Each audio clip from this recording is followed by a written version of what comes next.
Hey guys, and welcome back to another episode of Garage Game Day Sports. My name is Louie. I am your host. Today we're going to be talking the top 10 positions and coaches that are going to shape the college football season. What I did was I picked one head coach, one offensive coordinator, a defensive coordinator, a quarterback, a wide receiver room in total, a running back room in total, a defense, and then I also picked 3 wild cards to make up our 10 that we think are going to dictate who ultimately raises the college football national championship at season's end. But before we start, feel free to like us on Twitter or X, because X gonna give it to you, at Game Day Garage. Follow us on Facebook, YouTube. Also check us out on Spotify. Let us know what you think of the podcast. We appreciate any and all feedback. So let's get started. We'll go ahead and start with the head coach first. And I want to talk Kalen DeBoer. He is one of my favorite coaches in college football. Head coach of the Washington Huskies. We know the success the Huskies have had the last few seasons. Most of that, in part, large part, due to Kalen DeBoer's success. We know his success, his story through the college football ranks. Landed in Washington, really put the Huskies on the map. We know that they made the playoff. I think back in its inception, if I'm not mistaken. It's been a while, but he's really put them on the national map. And now he brings back Michael Penix, a quarterback. You have Rome Odunze, Jalen McMillan, that loaded offensive firepower you got at wide receiver. I just think he can make a case for one of the best coaches in the country if he has another outstanding season, which I certainly think he can. They beat Texas in the Alamo Bowl last year. I think that'll carry some of that momentum over into this season. And contrary to most people, I actually have Washington winning the Pac-12. I have them beating USC in the Pac-12 championship, and in large part due to Kalen DeBoer and that offense. You do bring back a lot. You have a lot of returning starters coming back on this Husky team, and that's why they're my pick to win the conference, and also USC because of their defensive concerns. We'll talk about them a little bit later. The gap between the defense between Washington and USC also is another reason why I'm picking the Huskies. But I really like Kalen DeBoer here. I just think he's one of the more underrated coaches in the country, and I'm really excited to see what he does with another year of Penix and this loaded wide receiver room. I just think he can make some serious noise. They've come very close. They had a couple of good wins last season. They came very close to winning the Pac-12 in past seasons, and I think this year he helps them get over the hump, and I think ultimately they have a real shot at the college football playoff, and it's in large part to Kalen DeBoer. So I go with him, my coach for my head coaching pick. Kalen DeBoer of the Washington Huskies. Now we move on to offensive coordinator. I could have chose a few here, but I went Mike Bobo of Georgia, and that's in large part because he's replacing Todd Monken. Todd Monken, we know, left Georgia. He went to the Baltimore Ravens. We'll see what he does with Lamar Jackson and crew in the NFL ranks. So Mike Bobo comes in, and I know new quarterback, somewhat new pieces around him. Stetson Bennett gone. More than likely Carson Beck's going to be your starting quarterback. So I'm really interested to see how he implements that into the game plan, what he does. I know Georgia has a pretty favorable schedule here. So Mike Bobo probably does have time to tinker with things and how he wants to run things and the lineup, personnel, that sort of thing. And I think they're going to lean more heavily on the run game like they have been. You lean on the run game and on the defense. I know Alabama did that for years before the Bulldogs usurped them as top dog, no pun intended. Top dog of the SEC and ultimately of college football. But I'm really curious as to what Mike Bobo is going to do for Georgia and whether that helps or hinders the Bulldogs moving forward. They have a very winnable schedule. If you take a look at the schedule, 11 wins is really their floor, I think. I think the only hiccup they could possibly have is a trip to Knoxville when they take on Tennessee, and that's later in the season. They handled the Vols last year in that number 1 versus number 1 matchup. You had one number 1 in the college football playoff polls and one number 1 in the AP polls, and Georgia pretty much handled them and suffocated that lethal Tennessee offense. So I'm very curious as to what Mike Bobo will do as offensive coordinator at Georgia. When I look at my defensive coordinator, remember how I said I'd come back to USC? I'm coming back to USC. I've got to look at Alex Grinch right now. And he's got to hope it's Christmas Day this whole year for that defense, because that defense needs some major work. They were torched last year. You do bring in a couple of key transfers, though. You bring in Bear Alexander, the defensive lineman from Georgia. You also bring in linebacker Mason Cobb. He comes in from Oklahoma State. Those two should be immediate impact players. I look for them to make impacts, make plays right off the bat for this USC defense that was void of a lot of big plays. They were gashed repeatedly. I'm going to read you off the last 8 games. This is the last 8 games last year, points that USC gave up. 43 to Utah, that was a loss. 37 to Arizona, they beat them in a shootout. You gave up 35 to Cal, even though you beat Cal. You did blow out Colorado, you only gave up 17. 45 to DTR and UCLA, 27 to Notre Dame, 47 again to Utah. Both of those were losses, mind you. And then you gave up 46 to Michael Pratt and Tulane in a loss in the Cotton Bowl. That screams that you need work on the defensive side of the ball. Alex Grinch needs to really get those guys to pin their ears back, make plays. You bring in those 2 key transfers. I think they do, but the difference between USC and Washington defensively is why I'm going to pick the Huskies to win the conference. I could be proven wrong, but I really want to see what Alex Grinch does for this defense. They've got some time to work through some issues, bring in these new faces, these transfers to work with the starting unit you still have.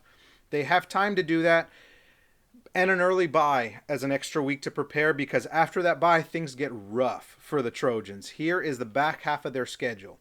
At Notre Dame, you host Utah, who we already mentioned beat USC twice last year.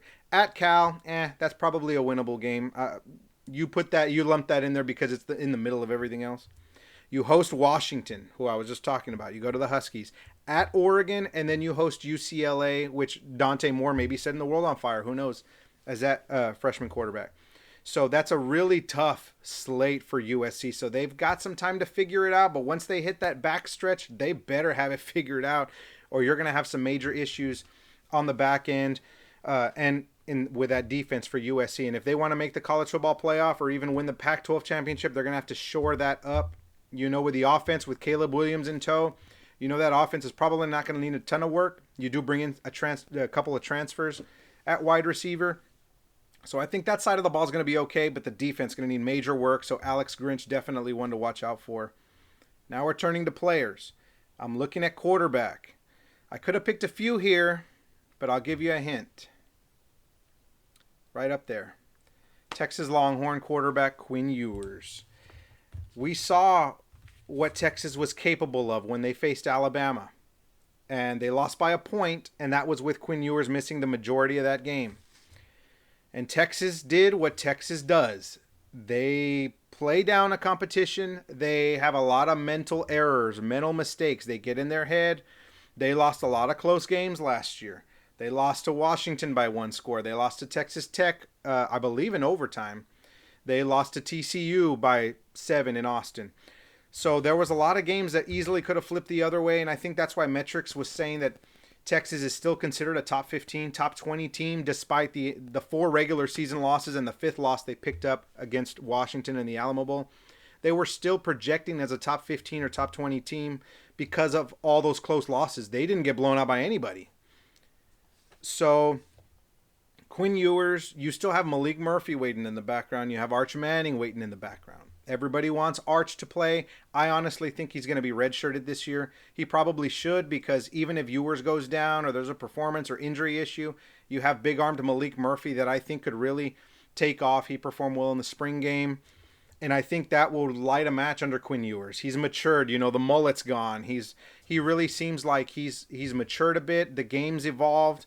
He's got a cannon for an arm. You return 10 starters on offense, and I know the one you're not bringing back is Bijan Robinson, who's, of course, probably going to tear it up for the Falcons in the NFL.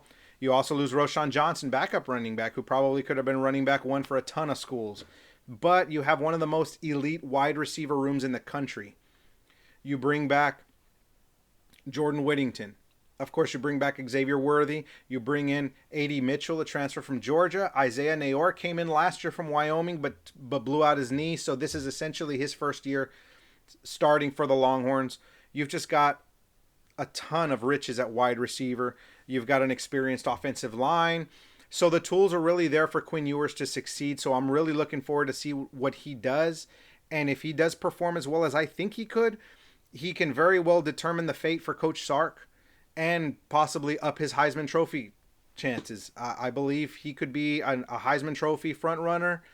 or at least get an invite, to the ceremony. And he'll really it'll depend on him as far as the fate for Coach Sark. Steve Sarkisian hasn't won 10 games in a season as head coach, and I think this year you finally have all the pieces. You happen to avoid some of the easier games on the Big 12 slate, so you do have some tough games. You have Kansas State, TCU, Oklahoma, and of course you have the game in Tuscaloosa against Alabama week 2 right off the bat.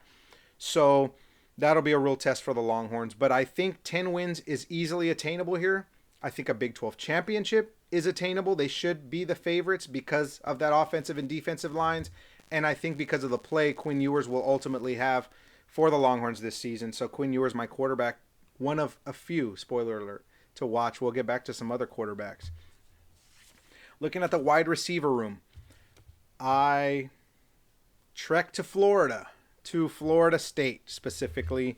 And I want to talk the Florida State wide receiver room, primarily Johnny Wilson and Keon Coleman, the transfer. You bring him in from Michigan State. Very well-rounded wide receiver. Him and Wilson give 2 weapons to Jordan Travis, who's coming back as quarterback. And we were just talking about Quinn Ewers being a Heisman Trophy frontrunner possibly. The same could be said for Jordan Travis, as he's got some more toys to play with in that arsenal. You may finally have the pieces to make a serious run at an ACC championship, at a college football playoff national championship, possibly. You do have Mike Norvell, who I think is an underrated coach. I think one of the best coaches in the country, easily a top 10, top 15 coach. You did have some drop issues with Johnny Wilson last year, but he is a huge target. He's going to create matchup problems, okay? This dude is a specimen. I believe he goes 6'7", if I'm not mistaken. And Keon Coleman, probably the more well-rounded wide receiver, but they're going to play off each other, and I think they're going to create matchup nightmares for defenses. You do take on LSU and Clemson, 2 of the first 4 weeks of the season. You get LSU, a rematch of last year's thriller. We all saw that game. That was one of the best games of the entire season, possibly the best game of the season. And then you do get Clemson in a game that will probably easily dictate the ACC championship race. The winner of that is probably going to be in the front, in the driver's seat for the majority of the season. So as easily as they could be 4-0 and in the top 5 of the rankings, they could easily be 2-2 also, and on the verge of, the train coming off the tracks. So they've got a delicate schedule to work with the first month. And I think Johnny Wilson, Keon Coleman, and of course Jordan Travis going to play a major role in how Florida State's season shapes up after that first month. The schedule does lighten up after that. They can kind of gather themselves from that frantic first 4 weeks of the season. But you do close with Miami, Florida, and a trip to the Swamp in Florida to take on the Gators 2 of the last 3 weeks. So the schedule is going to tighten up a little bit at the back end. But I believe 10 wins is very much on the table for Florida State. And I really look for Johnny Wilson, Keon Coleman, and the rest of that wide receiver room to really make plays and keep Florida State in the running and possibly even pass Clemson as top dogs of the ACC. As we're going to our running backs now, I want to look at Penn State's running backs. Penn State may finally, and it seems like we're beating a dead horse, and we've said this before, Penn State, we're looking for them to break through that glass ceiling and hit that top tier with Ohio State and Michigan in the Big Ten. It seems for years it's been Tier 1, Ohio State and Michigan. Tier 2, Penn State by themselves. And then Tier 3, your Iowas, your Wisconsins, and maybe one of them shifts up to Penn State's level. But for the majority of the time, it feels like Penn State's in a tier all by themselves. A tier above everyone else, but a tier below, clearly, Ohio State and Michigan. And I think this year you have Nick Singleton and Katron Allen that can really do damage. As we saw last year, both of these guys are freshmen. They combined for over 1,900 yards, 22 rushing touchdowns with Sean Clifford at quarterback. Now, of course, you bring in Drew Aller, who's taking over at quarterback. And I think he'll be an impact player, and I think he can definitely make plays. We saw him in limited action, very limited action last year. But you ride these two guys. These are one of the better running back duos in the country. I think you can definitely make a case for Blake Corum and Donovan Edwards. They were in consideration for this spot, but I ultimately went with Singleton and Allen. I think what they can do, they can control pace, kind of take the air out of the ball, and really let Penn State's offense cook and keep opposing offenses off the field. Ohio State and Michigan. Penn State plays both of them this year and those two games, those three games as they all play each other will easily dictate the Big Ten race and who ultimately could find themselves in the college football playoff. So I think they can finally match wits with Ohio State and Michigan. You, of course, bring back you bring back a veteran offensive line. Olu Fashanu helps anchor that offensive line. So you bring back a lot of experience, a lot of holes for those two running backs to work with. I look for Penn State's running backs, Nick Singleton, Katron Allen, to make some noise for Penn State, as I find them. They're one of my dark horses to possibly make the college football playoff. If we're being completely honest, and we're taking out all the big dogs, the powerhouses out of the group, and you're kind of left with your teams ranked 10 through 20, something like that. Penn State would definitely be a team to watch out for, and it's because of those two guys right there. Now I'm going to shift to the defense. I said I'd pick a defense, and I'm going to go with Clemson here. Clemson's defense. Wes Goodwin's in his second season as a defensive coordinator. Following the departure, we know Brent Venables took the Oklahoma job, and he's with the Sooners. I look for them to improve, of course, with him in Norman.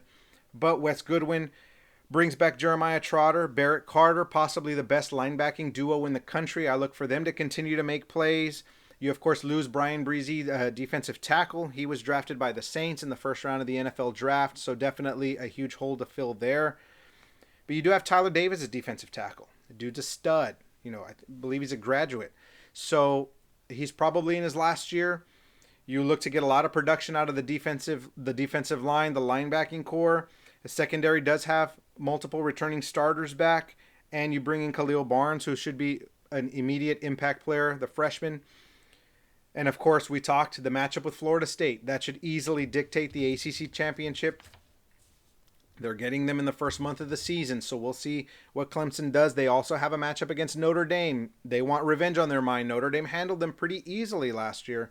So I look for Clemson to improve in that aspect.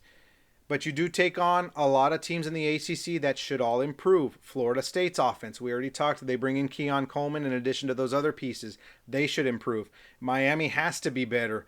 The Hurricanes really struggled last year. I think another year under this with a regime, and I think Tyler Van Dyke will kind of regress back to the median, their quarterback. You also have, of course, Drake May at North Carolina, one of the Heisman Trophy frontrunners, probably the number 2 quarterback in this draft class. And then Louisville probably projected to improve.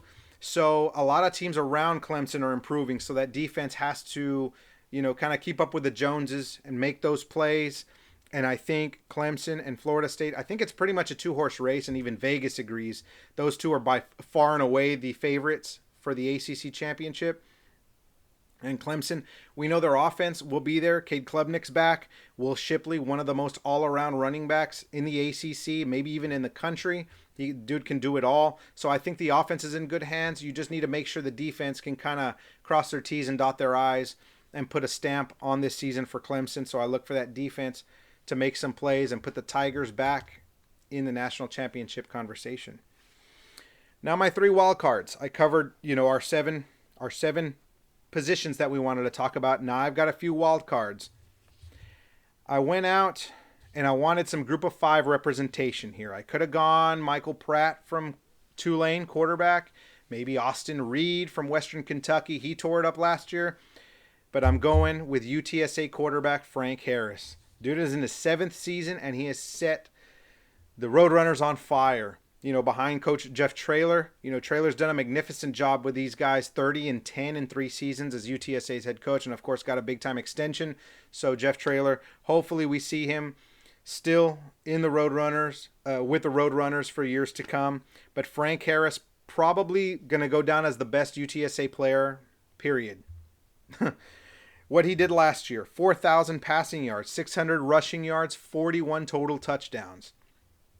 They lost a tough Cure Bowl game to Troy, who was also ranked in the top 25 with UTSA. UTSA, by many pundits, is either in the top 25 or on the cusp of top 25. That 26 to 30 range UTSA has been flirting with.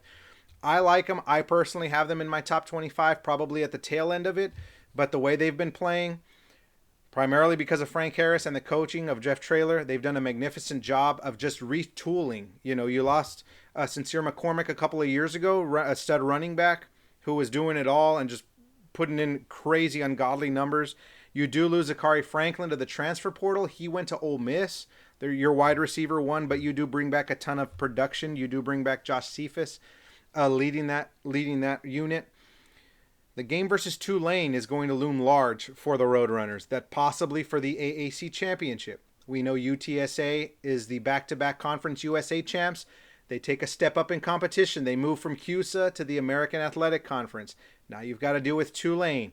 SMU's got a good team. Memphis is always there. So now you've got a handful of teams to work with. And if you want that New Year's Six bowl bid, you've got to not only finish the top of your conference champion. You possibly could be looking at Boise State in the Mountain West, other teams, maybe even Toledo out of the MAC as teams to possibly teams that you have to jump to get into the New Year's Six, as we saw Tulane do that last year and shock the world when they beat a very talented USC team in the Cotton Bowl. I think UTSA can get there. They're going to be tested early. They have a game against Tennessee that I have circled as one of my favorite non-conference games to watch. When we come out with that video, I'll let you know. Tennessee UTSA, spoiler alert, will be there, because I really think the Roadrunners can push the Volunteers and give them a heck of a game and maybe even win. Who knows? But UTSA has a talented team, a lot of production coming back. Of course, Frank Harris back. And I think Harris versus Pratt, that UTSA Tulane game could very easily dictate the AAC champion and possibly who gets the New Year's Six, the automatic G5 New Year's Six bowl berth. So give me Frank Harris, UTSA quarterback. Going to make a ton of noise this year. If you don't already know who he is, you'll find out pretty soon. Now another offensive coordinator. Give me Tommy Rees from Alabama. New offensive coordinator from Alabama. We haven't talked the Crimson Tide yet, so I wanted to bring that up. Tommy Rees, you bring him over from Notre Dame. If that name sounds familiar, which it did when I heard the news that he was coming over, I said, Tommy Rees, that sounds familiar. He played for Notre Dame, didn't he? Not too long ago. Yeah, Tommy Rees is in his low 30s. He's younger than I am. I'm in my mid 30s. So he comes over to Notre Dame, takes over as offensive coordinator. Sam Hartman goes to Notre Dame to replace Tyler Buckner, who Tommy Rees is bringing over to Alabama. This intrigues me a lot because this tells me that they're not comfortable with either Jalen Milroe or Ty Simpson at quarterback. The fact that Tommy Rees had helped bring in Sam Hartman to replace Tyler Buckner, then when you take the job and go to Tuscaloosa to Alabama, you bring the guy you were replacing, you bring him to Alabama to help possibly win the starting quarterback job. That tells me their quarterback position is in flux. Now, I know Alabama typically doesn't lean too heavily, on the quarterback. Of course, we saw what Bryce Young has done in years past. Tua Tagovailoa, Jalen Hurts. But you also have other quarterbacks that they've kind of eased into the game manager role, kind of like do this, do that, throw 20 times a game, and then we're just going to pound the rock, rely on the defense, and the rest will figure itself out. And I think they're in that position now, where if you're not committed to a quarterback, the old saying goes, if you have more than one quarterback, you really have zero quarterbacks, because it shows that you're not committed to one and that one has not definitively won the starting job. So I'm very curious as to how Tommy Rees and Nick Saban handles this situation. Of course, Alabama's still going to be there. They're still going to have a loaded defense. You're still going to have the run game, an offensive line that brings back a lot of experience. So I'm just really curious as to the quarterback situation here. And they do have a favorable schedule. Alabama has Texas on the schedule. You have LSU and Tennessee also, but that's pretty much it. I think it's a 3-game schedule. I think they should go 9-3 at worst. I really have them going 10-2 because I think they'll lose to LSU. LSU has the better quarterback right now in Jaden Daniels, and I think they split the two between Texas and Tennessee. I'm kind of up in the air with both. I'm leaning to maybe losing the Texas game because it's early and they would not have figured out the quarterback situation by now. So I'm leaning toward a loss to the Longhorns in Tuscaloosa. Texas gets payback from last year, and Alabama doesn't really have the time to figure out the quarterback situation, whereas Texas, very experienced team and the better quarterback, has the advantage because it's an early game. So I look for Tommy Rees, offensive coordinator, Alabama. I'm very interested to see how that situation plays out in Tuscaloosa. And my last wild card, I'm going with another quarterback. I'm going back to Happy Valley. Penn State quarterback Drew Aller. Of course, he takes over for Sean Clifford. You have the run game and the defense to rely on. That defense made some plays last year. Of course, the run game, we already talked with Singleton and Allen, probably going to shoulder the load. And we saw Aller very limited garbage time mostly last year because Sean Clifford was still entrenched as your starter. But I think this is going to be an upgrade from Clifford to Drew Aller. Penn State struggled mightily against powerhouses, recently. And James Franklin doesn't have a good track record against the Michigans and the Ohio States of the world as compared to the rest of the conference where they've had a lot of success against everyone else. But when it comes squaring up with Michigan and Ohio State, the results just have not been there. And I think they really have the team this year to make it happen. And a lot of that's going to fall on the shoulders of Drew Aller. In the Big Ten, you've got a lot of new quarterbacks. Ohio State's going to have a new quarterback. You don't know if it's Kyle McCord or Devin Brown yet. Wisconsin brings in Tanner Mordecai. Iowa has Cade McNamara, who transferred from Michigan. So you're going to have a lot of new names in the Big Ten. So I'm really curious as to how Drew Aller stacks up in the hierarchy of the quarterbacks. And I think if he finishes in the top half, or maybe he cracks the top 3 or top 4, I know J.J. McCarthy's going to be up there. We'll see how Tanner Mordecai does. You have Talia Tagovailoa at Maryland. So I'm really curious if Aller is able to establish himself firmly as a top 3 quarterback. I think that really puts Penn State in a good position to maybe win the Big Ten. And if they were to do that, maybe, just maybe, crack the college football playoff. They seem like they have the horses this year to do it. And I'm really rooting for James Franklin and Drew Aller to do that. So we'll see what Penn State does. Those are my top 10. Those are my 10 positions and players that will dictate the college football season. We're going to be pumping out a lot more NFL and college football content in the weeks and months to come as the seasons both kick off here at the end of the month and preseason for the NFL rolls in. Or it already started technically with the Hall of Fame game.